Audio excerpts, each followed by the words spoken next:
இன்னைக்கு நம்ம பார்க்க போறது சில்லி பிரெட் ஆம்லேட்.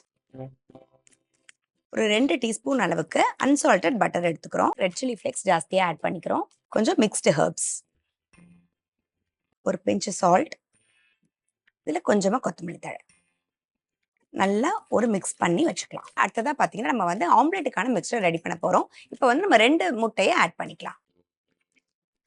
தேவையான அளவு வெங்காயம், இது கூடவே பொடியாக நறுக்கியிருக்க தக்காளி, பொடியாக நறுக்கியிருக்க பச்சை மிளகாய், கொஞ்சமாக கொத்தமல்லி தழை, தேவையான அளவுக்கு உப்பு. இப்போ நம்ம பிரெட் ஆம்லேட் பண்ணுறதுக்கு ஒரு பேன் எடுத்திருக்கோம். இந்த பேனில் கொஞ்சம் பட்டர் ஆட் பண்ணிக்கலாம். லைட்டாக நம்ம வந்து டோஸ்ட் பண்ணிக்கலாம். இந்த மாதிரி லைட்டாக டோஸ்ட் ஆனதும் இதை எடுத்து வச்சுக்கலாம்.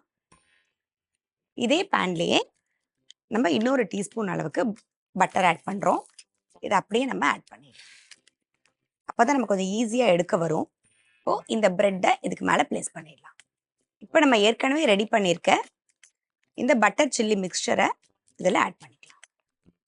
நல்லா உங்களுக்கு எவ்வளோ தேவையோ நல்லா வந்து ஸ்ப்ரெட் பண்ணி நம்ம இதில் ஆட் பண்ணிக்கலாம். நம்ம சீஸ் ஸ்லைஸ் வந்து இது மேலே வச்சிடலாம். சீஸ் திருவள்ளியும் இது மேலே போட்டுடலாம். இப்போ அப்படியே நம்ம சர்வ் பண்ணிடலாம்.